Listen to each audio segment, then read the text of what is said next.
제9장. 예수께서 12제자를 불러 모으사 모든 귀신을 제어하며 병을 고치는 능력과 권위를 주시고 하나님의 나라를 전파하며 앓는 자를 고치게 하려고 내보내시며 이르시되, 여행을 위하여 아무것도 가지지 말라. 지팡이나 배낭이나 양식이나 돈이나 두 벌 옷을 가지지 말며 어느 집에 들어가든지 거기서 머물다가 거기서 떠나라. 누구든지 너희를 영접하지 아니하거든 그 성에서 떠날 때 너희 발에서 먼지를 떨어버려 그들에게 증거를 삼으라. 제자들이 나가 각 마을에 두루 다니며 곳곳에 복음을 전하며 병을 고치더라. 분봉왕 헤롯이 이 모든 일을 듣고 심히 당황하니, 이는 어떤 사람은 요한이 죽은 자 가운데서 살아났다고도 하며 어떤 사람은 엘리야가 나타났다고도 하며 어떤 사람은 옛 선지자 한 사람이 다시 살아났다고도 함이라.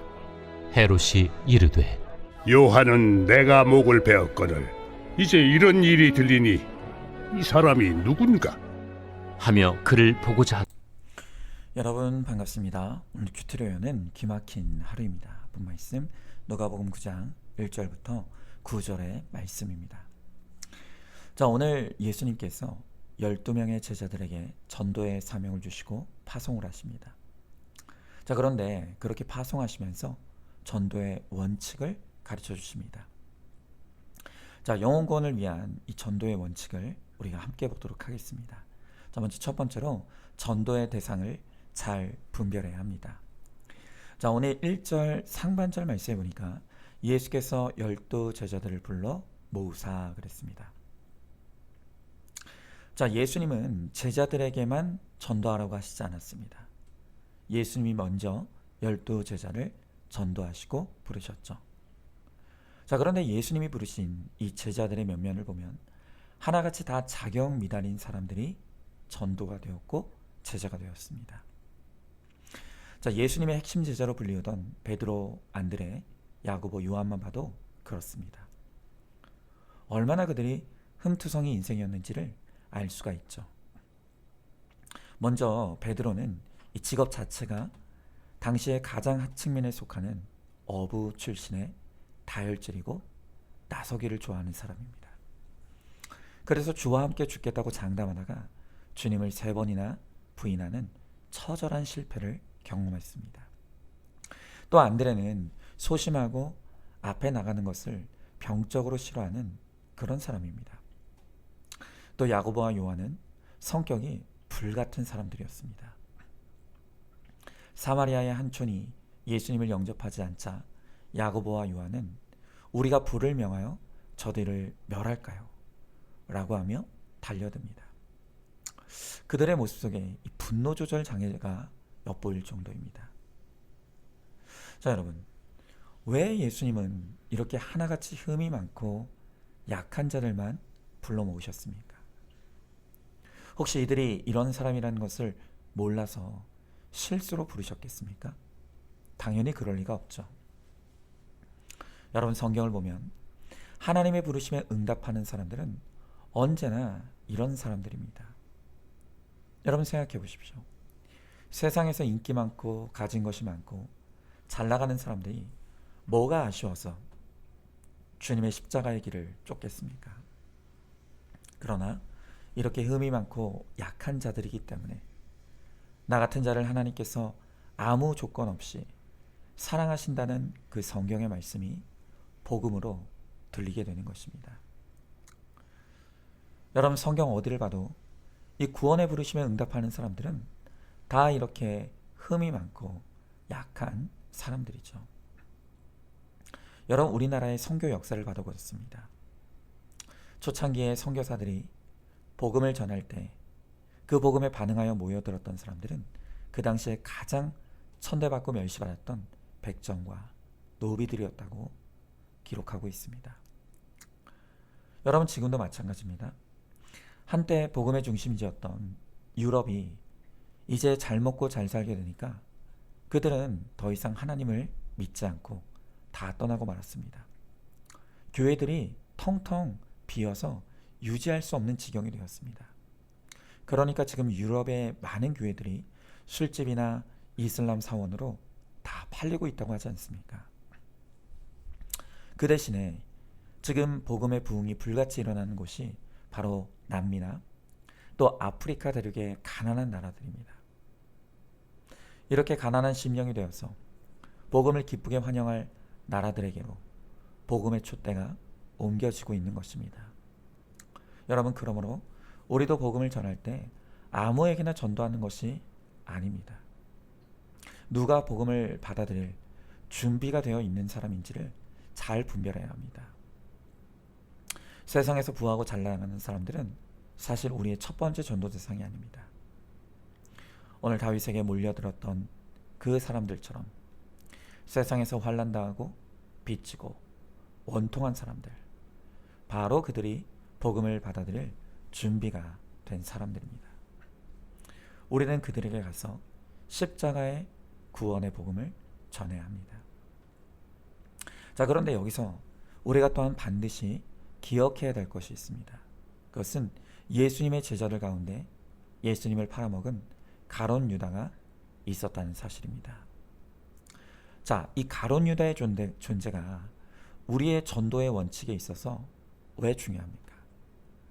자, 여러분, 예수님의 제자 가운데서도 배신자가 나왔다면 내가 전도를 위해 사랑과 희생을 아끼지 않았던 사람들 가운데 나를 배신할 자가 있다는 것을 아는 것이 건강한 사람의 생각입니다. 복음은 장차당할 환난이라고 했죠. 그러므로 우리가 배신당할 준비를 미리 하고 있으면 전도하다가도 상처받지 않는 것입니다. 우리는 그런 일이 있으면 사람은 그 누구도 믿음의 대상이 아니라는 것만 깨달으면 되는 것입니다. 자, 한번 질문해 봅니다. 우리 교회에 잘나고 똑똑하고 돈 많은 사람들만 전도하려고 하지 않습니까? 환난당하고 비치고 원통한 자들이 복음을 받아들일 준비가 된 사람이라는 것을 알고 있습니까? 전도하다가 내 기대와 욕심이 배반당하여 실망하지 않았습니까? 자, 두 번째로 전도를 위해 헌신하면 주님이 나와 내 가정을 책임져 주십니다.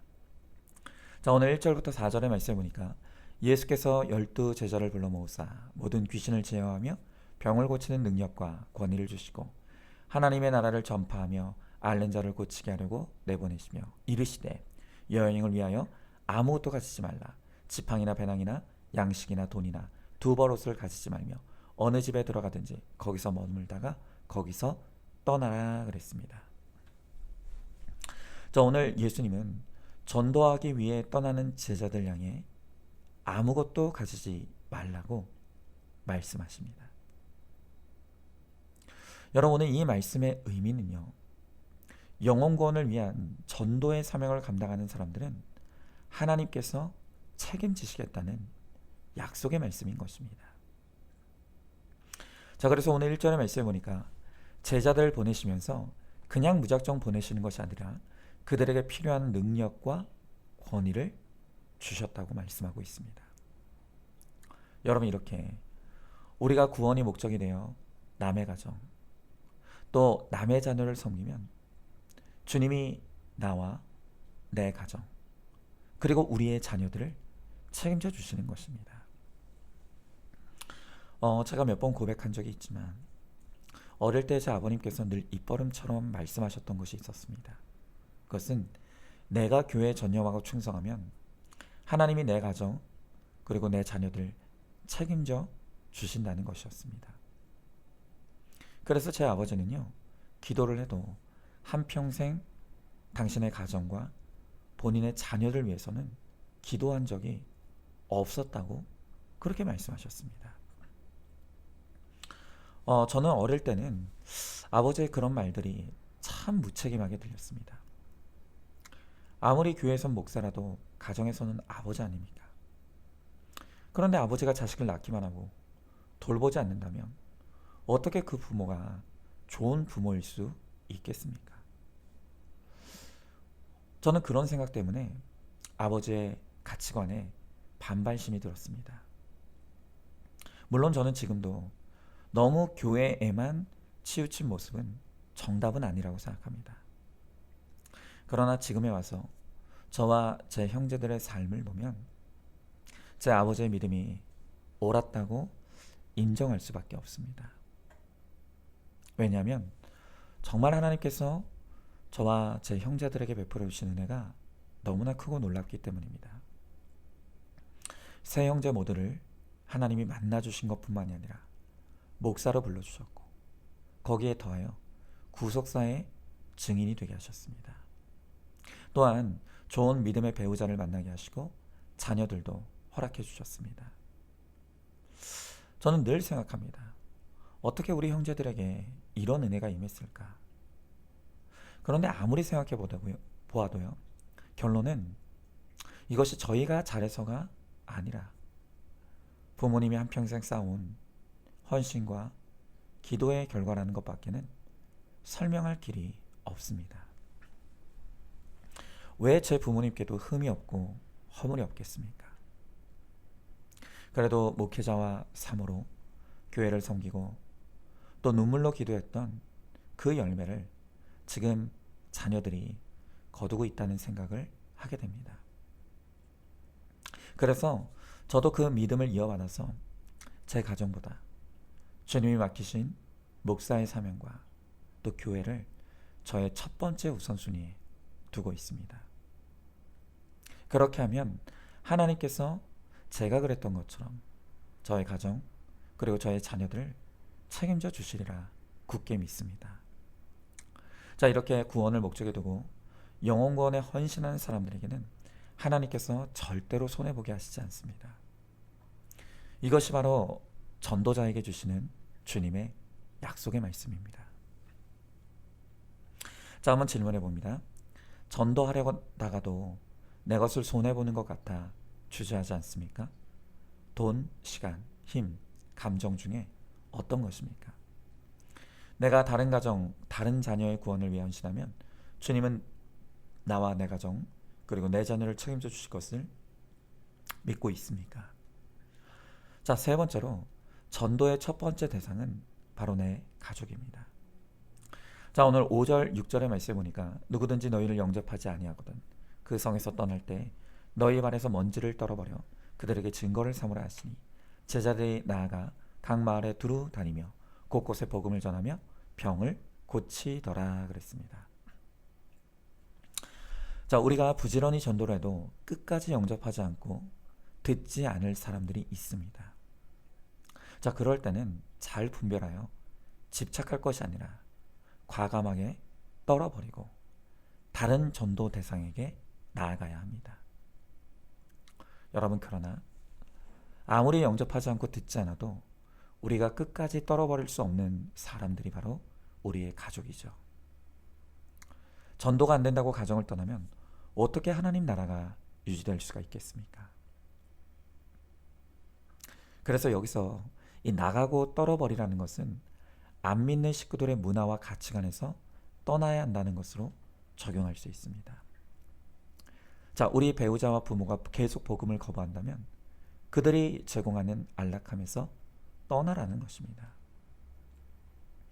안 믿는 남편이 주는 돈의 안락함, 또 안 믿는 아내가 베푸는 친절함을 과감하게 떨어버리고 당신이 하나님을 믿지 않으면 아무리 나에게 돈을 주고 사랑을 줘도 나는 기쁘지 않다고 선포하는 것입니다. 말로 해서는 안 됩니다. 삶으로 돈을 떨어버리고 집착을 떨어버리는 모습을 보여야 합니다. 그러나 하나님이 하나 되게 하신 내 배우자, 내 가정은 절대로 떨어버릴 수 없습니다. 여러분, 가족이 너무 힘들어서 떠난다면 내가 평안할 수 있겠습니까? 하나님을 인정하지 않는 내 가족이 소돔과 고모라보다 더한 심판을 받는데 내가 떨어버리고 편안할 수가 있겠습니까? 우리가 불평할 것이 없는 것은 이렇게 영접하지 않고 듣지 않는 자, 바로 그들을 내가 배우자로 선택했다는 것입니다. 나의 자유의지로 그들을 선택한 것은 바로 나입니다. 여러분, 그래서 결혼 전에 선택을 잘해야 합니다. 한번 결혼하고 나면 선택의 여지가 없기 때문입니다. 결혼 전에 잘 깨어서 믿음에 합당한 자를 분별해야 합니다. 그러나 한 번 결혼하면 다시는 떨어버릴 수 없는 것이 바로 내 가족입니다. 그리고 이제 내가 할 일은 그들의 구원을 위해 애통함으로 애쓰고 수고하는 것입니다. 내가 가족의 구원을 위해 헌신하면 주님께서 내가 죽은 다음에라도 내 가족을 구원해 주실 줄로 믿습니다. 자, 한번 질문해 봅니다. 기회가 있을 때마다 복음을 전해도 영접하지 않고 듣지도 않는 가족과 동료가 있습니까? 그들에게 의지했던 인간적인 기대를 떨어버리고 영적으로 단호한 모습을 보여주고 있습니까? 더 이상 힘든 것이 싫어서 이혼으로 떨어버리려고 하지는 않습니까? 자, 오늘도 2월 14일 보석 상자입니다. 결혼하기 전에는 정말 최선을 다해 골라야 합니다. 기도하고 또 기도하고 골라야 합니다. 하지만 일단 결혼하고 나면 무슨 이유로도 이혼은 없는 것입니다. 하나님의 부르심을 받은 자라면 이혼은 영원히 올무가 될 수밖에 없다는 사실을 알아야 합니다. 몇십 년이 지나도록 끝없는 가족의 상처가 될 수밖에 없다는 사실을 기억하십시오. 아멘. 우리 함께 기도하겠습니다. 주님, 오늘 주님께서 12제자를 보내시며 그들에게 전도의 사명을 주십니다. 오늘 우리가 전도할 때 원칙으로 삼아야 될 것이 있다고 말씀하십니다. 그것은 우리가 전도해야 될 대상은 세상에서 잘나가고 똑똑한 사람들이 아니라 환난당하고 비치고 원통한 자들입니다. 복음을 들을 때 그 복음을 환영할 심령이 가난한 자들에게 나아가라고 말씀하십니다.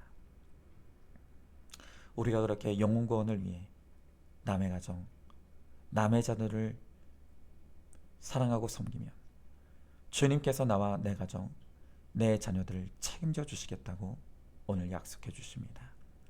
주님, 오늘도 우리 가정을 주님께 맡기며 오늘 주님의 구원을 바라오니 우리 주님께서 함께 하시고 우리가 가정을 끝까지 지키는 적용을 이루며 구원을 위해 이 가정의 사랑과 기대를 내려놓고 주님께 나아갈 때 주님께서 우리 가정에 찾아와 그들을 만나주시고 구원해 주시는 하나님의 은혜를 누리는 우리 모두가 되게 하여 주시옵소서. 믿사오며 사랑이 많으신 우리 예수님 이름 받들어 기도드리옵나이다. 아멘. 오늘도 큐티로 기막힌 하루를 살아내는 하늘가족 공동체 우리 모든 성도님 되시기를 주님의 이름으로 축복합니다.